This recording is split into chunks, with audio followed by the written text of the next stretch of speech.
সবাই একটা জিনিসই চাইছে, যে সবাই আনন্দে থাকতে চাইছে, এবং সে আনন্দর যে চাওয়ার বা আনন্দ পাওয়ার বিভিন্ন মাধ্যম সে খোঁজে। কখনো সে সিনেমা হলে যাচ্ছে, কখনো সে আলোচনা সভায় যাচ্ছে, কখনো সে ক্রিকেট দেখতে যাচ্ছে, বিভিন্নভাবে চাই যে কীভাবে আমি একটু আনন্দ পাব। তার অনেক রকমের ধরনের ইচ্ছা যে কীভাবে আমি একটুখানি আনন্দে থাকতে পারব।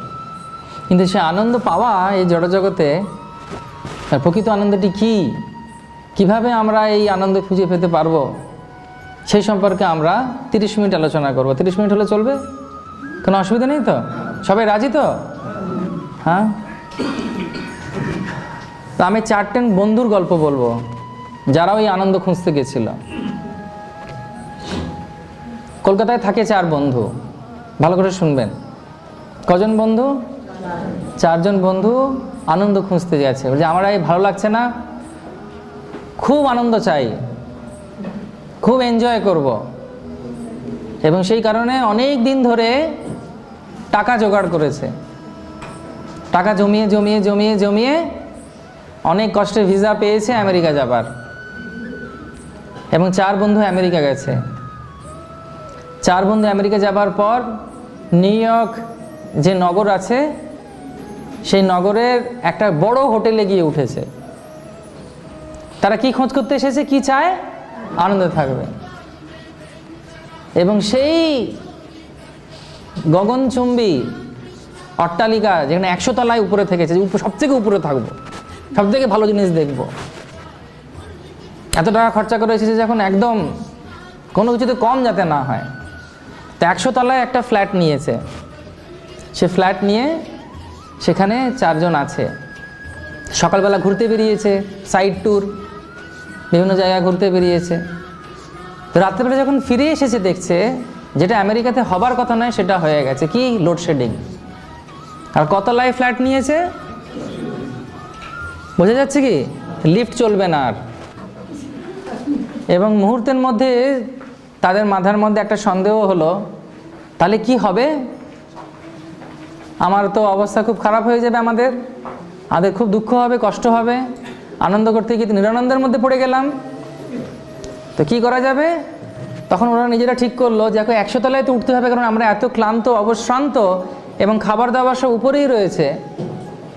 বোঝা যাচ্ছে কি? আপনারা কোথায় আছেন এখন? নিউ ইয়র্কে, ঠিক আছে? দিয়ে আমরা ওখানে তখন গেছে, তখন 4 বন্ধু ঠিক করেছে যে এই যে উপরে ওঠার কষ্টটা চলে যাবে যদি আমরা আমাদের জীবনের কোনো কষ্ট, সব থেকে যে দুঃখগুলো পেয়েছি, সেগুলো যদি আমরা একে অপরের সঙ্গে আলোচনা করতে করতেই সিঁড়িতে উঠি। বোঝা যাচ্ছে? তাহলে সেই দুঃখ যখন আলোচনা করব, কারণ প্রত্যেক মানুষ ভাবে কি তার গল্পটা সব থেকে বেশি দুঃখের। এটা একটা আশ্চর্য ব্যাপার। আমার মতো দুঃখে কেউ পায়নি, এটা একটা ঘটনা, সবাই ভাবে তাই। তো প্রথম বন্ধু গল্প শুরু করলো সিঁড়ি দিয়ে উঠতে উঠতে, আমার জীবনে যা হয়েছে কি আর বলবো বলে বলা শুরু করলো। সেগুলো আমরা ভেতরে যাব না কি বলেছিল, কারণ আমাদের সময় কম আছে। এরকম বলতে বলতে বলতে যখন 25 তলায় এসে গেছে, সে আর বলতে পারছে না, চোখে মুখে সব আবেগে একদম জল জমে যাচ্ছে। তখন দ্বিতীয় বন্ধু বলছে, আরে তোর কি দুঃখের কথা, তুই আমারটা শোন, কেঁদেই ফেলবি। তখন বলছে ঠিক তাই, তাহলে শুরু কর দেখি। দ্বিতীয় ব্যক্তি শুরু করলো। তো 25 তলা থেকে আবার ওরা উঠতে উঠতে উঠতে উঠতে 50-60 তলায় চলে এসেছে। 60 তলায় যখন চলে এসেছে, তখন তৃতীয় ব্যক্তি বলছে, তোমাদের এই দুঃখের কথা দুঃখই নয়, আমার যে দুঃখের কথা শুনবে তোমরা এখানেই অজ্ঞান হয়ে পড়ে যাবে। জুরি বাবা, তো সাংঘাতিক দুঃখের ব্যাপার। তখন বলা শুরু করেছে, বলার আগে নিজেই কেঁদে ফেলেছে। তো কিছুক্ষণ পরে সেও বলা শুরু করে করে করে আস্তে আস্তে যখন একেবারে 90 তলায় পৌঁছে গেছে, 90 তলা কি প্রায় 98 তলায় পৌঁছে গেছে, দিয়ে তখন একেবারে কান্নাকাটির অবস্থা। সবাই বলছে সত্যি সত্যি তোর মতো দুঃখের কথা শুনিনি। তখন যে চতুর্থ ব্যক্তি যে বাকি ছিল, সে বলছে আমার দুঃখের কথা তোমাদের শুনে লাভ নেই। তখন বলছে যে না না, এটা কেমন করে হবে? তুমি আমাদের 3 জনের দুঃখ শুনলে, আমাদের সব হাঁড়ির খবর পেলে, তোমারটা না জানলে কেমন করে হবে?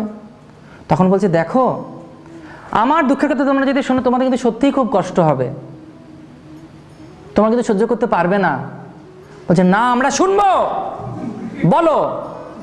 বলছে আমাদের ঘরের চাবিটা একতলায় ফেলে চলে এসেছে।